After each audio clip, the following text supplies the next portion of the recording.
ओम नमः शिवाय। शिव जी सदा सहाय। ओम नमः शिवाय। गुरु जी सदा सहाय। जय गुरु जी। शुक्राना गुरु जी। जय गुरु जी। संगत जी, संगत जी, गुरु जी की कृपा से हम शिव पुराण का पाठ कर रहे हैं। ये रुद्र संहिता का खंड तीसरा चल रहा है, पार्वती खंड, और बहुत ही प्यारा अध्याय चल रहा है। किस प्रकार माँ पार्वती का जन्म और आगे भगवान भोलेनाथ के साथ उनका विवाह, बहुत ही सुंदर अध्याय। जय गुरु जी। शुक्राना गुरु जी। गुरु जी की आज्ञा से आज हम अगला अध्याय पढ़ने जा रहे हैं। कल हमने अध्याय 11 की समाप्ति की थी। पाठ को ध्यान पूर्वक सुने ताकि गुरु जी की ब्लेसिंग्स आपको मिले। जय गुरु जी। शुक्राना गुरु जी। हिमवान का पार्वती को शिव की सेवा में रखने के लिए उनसे आज्ञा मांगना और शिव का कारण बताते हुए इस प्रस्ताव को अस्वीकार कर देना। ओम नमः शिवाय। हर हर महादेव।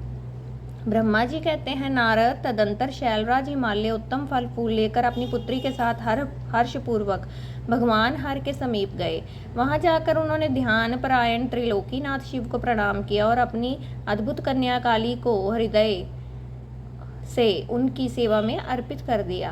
ओम नमः शिवाय। फल फूल आदि सारी सामग्री उनके सामने रखकर पुत्री को आगे करके शैलराज ने शंभु से कहा, भगवान, मेरी पुत्री आप भगवान चंद्रशेखर की सेवा करने के लिए उत्सुक है, अतः आपके आराधना की इच्छा से मैं इसको साथ लाया हूँ।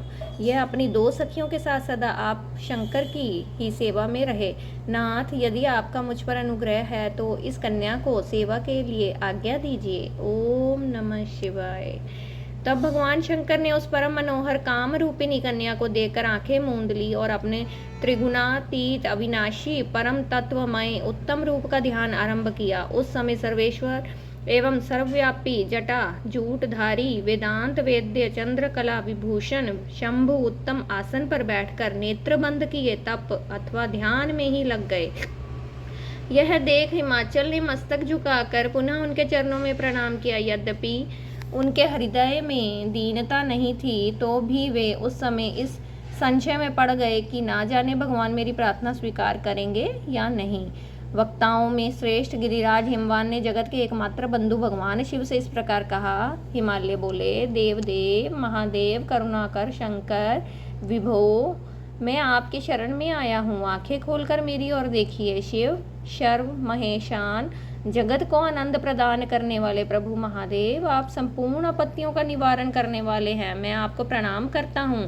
स्वामिन प्रभु, मैं आप अपनी इस पुत्री के साथ प्रतिदिन आपका दर्शन करने के लिए आऊँगा, इसके लिए आदेश दीजिए।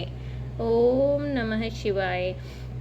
उनकी यह बात सुनकर देव महेश्वर ने आंखें खोलकर ध्यान छोड़ दिया और कुछ सोच विचार कर कहा। महेश्वर बोले, गिरिराज, तुम अपनी इस कुमारी कन्या को घर में रखकर ही नित्य मेरे दर्शन को आ सकते हो, अन्यथा मेरा दर्शन नहीं हो सकता। महेश्वर की ऐसी बात सुनकर शिवा के पिता हिमवान मस्तक झुकाकर उन भगवान शिव से बोले, प्रभु, यह तो बताइए किस कारण से मैं इस कन्या के साथ आपके दर्शन के लिए नहीं आ सकता? क्या ये ओम नमः शिवाय आपकी सेवा के योग्य नहीं है? फिर इसे नहीं लाने का क्या कारण है? यह मेरी समझ में नहीं आता। यह सुनकर भगवान वृषभध्वज शंभु हंसने लगे और विशेषतः दुष्ट योगियों को लोकाचार का दर्शन कराते हुए वे हिमालय से बोले, शैलराज, यह कुमारी सुंदर कटि प्रदेश से सुशोभित तनवंगी चंद्रमुखी और शुभ लक्षणों से संपन्न है, इसलिए इसे मेरे समीप तुम्हें नहीं लाना चाहिए। इसके लिए मैं तुम्हें बारंबार रोकता हूँ। वेद के पारंगत विद्वानों ने नारी को माया रूपिणी कहा है। विशेषता युक्ति स्त्री तो तपस्वी जनों के तप में विघ्न डालने वाली ही होती है। गिरिश्रेष्ठ, मैं तपस्वी योगी और सदा माया से निर्लिप्त रहने वाला हूँ। मुझे युक्ति स्त्री से क्या प्रयोजन है? तपस्वियों के श्रेष्ठ आश्रय हिमालय, इसलिए फिर तुम्हें ऐसी बात नहीं कहनी चाहिए, क्योंकि तुम वेदाक्त धर्म में प्रवीण ज्ञानियों में श्रेष्ठ और विद्वान हो। अचलराज, स्त्री के संगम में मन में शीघ्र ही विषय वासना उत्पन्न हो जाती है, उससे वैराग्य नष्ट होता है और वैराग्य न होने से पुरुष उत्तम तपस्या में भ्रष्ट हो जाता है। इसलिए शैल तपस्वी को स्त्रियों का संग नहीं करना चाहिए, क्योंकि स्त्री महाविषय वासना की जड़ एवं ज्ञान वैराग्य की विनाश करने वाली होती है। ब्रह्मा जी कहते हैं नारद इस तरह की बहुत सी बातें कहकर महायोगी शिरोमणि भगवान महेश्वर चुप हो गए। देवर्षि शंभु का ये निरामय निस्पृह और निष्ठुर वचन सुनकर काली के पिता हिमवान चकित कुछ व्याकुल और चुप हो गए। तपस्वी शिव की कही हुई बात सुनकर और गिरिराज हिमवान को चकित हुआ जानकर भवानी पार्वती उस समय भगवान शिव को प्रणाम करके विशद वचन बोली। ओम नमः शिवाय, हर हर महादेव। संगत जी यहाँ अध्याय 12 की समाप्ति होती है। चलिए गुरु जी से आज्ञा ले लेते हैं। ओम नमः शिवाय, शिव जी सदा सहाय। ओम नमः शिवाय, मेरे गुरु जी सदा सहाय। जय गुरु जी, शुक्राना गुरु जी, धन धन गुरु जी, बेअंत शुक्राना गुरु जी महाराज का, बेअंत शुक्राना। संगत जी आप सब स्वस्थ रहे, यही मैं प्रार्थना करती हूँ।